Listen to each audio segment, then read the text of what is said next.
Iran ഖത്തറിലേക്ക് missile അയച്ച പശ്ചാത്തലത്തിൽ ഭാരതത്തിൻ്റെ നിലപാട് ഏറെ പ്രസക്തമാണ്. കാരണം രണ്ട് രാജ്യങ്ങളുമായും ഇന്ത്യക്ക് വളരെ അടുപ്പമാണുള്ളത്. വിവരങ്ങൾ നൽകുകയായിരുന്നു എസ് ശ്രീകാന്ത്. ഖത്തറിലെ അൽ ഉദൈദ് സൈനിക ക്യാമ്പിന് നേരെയുണ്ടായ ഇറാൻ ആക്രമണത്തെ തുടർന്ന് താൽക്കാലികമായി അടച്ച വ്യോമപാതകൾ തുറന്ന് ഗൾഫ് രാഷ്ട്രങ്ങൾ. സുരക്ഷ കണക്കിലെടുത്താണ് വ്യോമപാതകളും വിമാനത്താവളങ്ങളും താൽക്കാലികമായി അടച്ചത്. വിവരങ്ങളുമായി ഷിൻസ് സെബാസ്റ്റ്യൻ ഒപ്പം ചേരുന്നു. ഷിൻസ്, ഖത്തറിലടക്കം പഴയ അവസ്ഥയിലേക്ക് കാര്യങ്ങൾ എത്തിയോ? പൂർണ്ണ ശാന്തതയോ ഇപ്പോൾ? കൃഷ്ണരാജ്, സ്ഥിതിഗതികൾ ശാന്തമായെന്നുള്ള വിവരങ്ങളാണ് പുറത്തു വരുന്നത്. ഖത്തർ അധികൃതർ അറിയിച്ചിരിക്കുന്നത് രാജ്യം പൂർവ്വസ്ഥിതിയിലേക്ക് എത്തിയിട്ടുണ്ട്, ആശങ്കപ്പെടേണ്ട സാഹചര്യമില്ല എന്നാണ് അറിയിച്ചിരിക്കുന്നത്. ഇപ്പോൾ അതുകൊണ്ട് തന്നെ വ്യോമഗതാഗതം ഇന്നലെ ഗൾഫ് രാജ്യങ്ങളിൽ ഏതാണ്ട് വ്യോമഗതാഗതം പൂർണ്ണമായി അടച്ചിരുന്നു.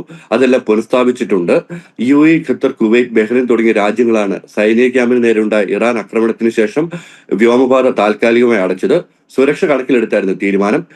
കേരളത്തിൽ നിന്നടക്കമുള്ള വിമാനങ്ങൾ റദ്ദാക്കിയിരുന്നു. ഈ സാഹചര്യത്തിൽ ഇറാന്റെ ആക്രമണം നടന്ന മണിക്കൂറുകൾക്കകം വ്യോമഗതാഗതം പുനഃസ്ഥാപിക്കാനുള്ള നടപടികൾ ആരംഭിച്ചിരുന്നു. സ്ഥിതിഗതികൾ ശാന്തമായതോടെ വ്യോമഗതാഗതം പുനഃസ്ഥാപിക്കുകയായിരുന്നു. വിമാനത്താവളങ്ങളിൽ നിന്ന് സർവീസുകളും പുനഃസ്ഥാപിച്ചു. എങ്കിലും ചില വിമാനങ്ങൾ വൈകാനും ചിലത് റദ്ദാക്കാനുമുള്ള സാധ്യതയുണ്ടെന്ന് അധികൃതർ അറിയിച്ചിട്ടുണ്ട്. അതിന്റെ തുടർച്ചയാണ് കേരളത്തിൽ നിന്ന് അടക്കമുള്ള വിമാനങ്ങൾ ഇപ്പോൾ റദ്ദാക്കുന്നത്. വ്യോമപാത തുറന്നുവെങ്കിലും സർവീസുകൾ പൂർണ്ണ സ്ഥിതിയിലേക്ക് എത്തിയിട്ടില്ലെന്നാണ് മനസ്സിലാക്കാൻ സാധിക്കുന്നത്. ഇതോടൊപ്പം തന്നെ എയർ ഇന്ത്യ മിഡിൽ ഈസ്റ്റിലേക്കുള്ള എല്ലാ സർവീസുകളും താൽക്കാലികമായി നിർത്തിവെച്ചിരിക്കുകയാണ്. അതുകൊണ്ട് തന്നെ എയർ ഇന്ത്യയുടെ സർവീസുകളൊന്നും ഗൾഫ് രാജ്യങ്ങൾക്ക് ഉണ്ടാകില്ല.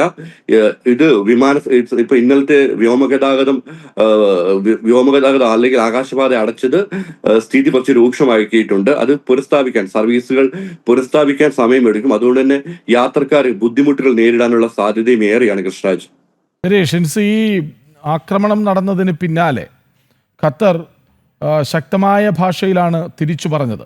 അറബ് രാഷ്ട്രങ്ങൾ ഒന്നാകെ അപലപിക്കുന്ന കാഴ്ച നമ്മൾ കണ്ടു. പക്ഷെ അപ്പോഴും രാവിലെ ഒരു വാർത്ത പുറത്തു വന്നത് വെടിനിർത്തലിന് ധാരണയായി എന്ന ട്രംപിൻ്റെ പ്രതികരണമാണ്. അവിടെ ഖത്തറാണത്രേ മധ്യസ്ഥത വഹിച്ചത്. എന്താണ് അതിലെ ശരി? കൃഷ്ണരാജ്, ഈ യുദ്ധം തുടങ്ങിയ സമയം അല്ലെങ്കിൽ സംഘർഷം തുടങ്ങിയ മുതൽ ഖത്തർ മാനസികമായെങ്കിലും ഒരു ഐക്യം ഇറാനോട് പ്രഖ്യാപിച്ചിരുന്നു. രണ്ട് രാജ്യങ്ങളോടും കൃത്യമായി ഒരു അകലെ സൂക്ഷിക്കുന്നുണ്ട് എന്ന് പറയുമ്പോൾ ഇറാനോടൊരു മാനസിക ഐക്യം ഈ ഗൾഫ് രാഷ്ട്രങ്ങൾക്കുണ്ട്.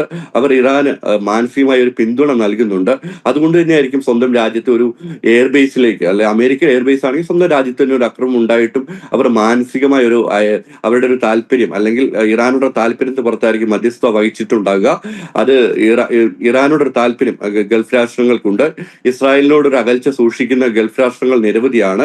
പല രാജ്യങ്ങളും ഇപ്പോൾ ഇസ്രായേലുമായിട്ടുള്ള ബന്ധം അല്ലെങ്കിൽ നയതന്ത്ര ബന്ധം പുനഃസ്ഥാപിച്ചിട്ടുണ്ടെങ്കിലും ചില രാജ്യങ്ങൾക്കെങ്കിലും ചെറിയ തോതിൽ ഇസ്രായേലിനോടൊരു അകൽച്ചയുണ്ട്.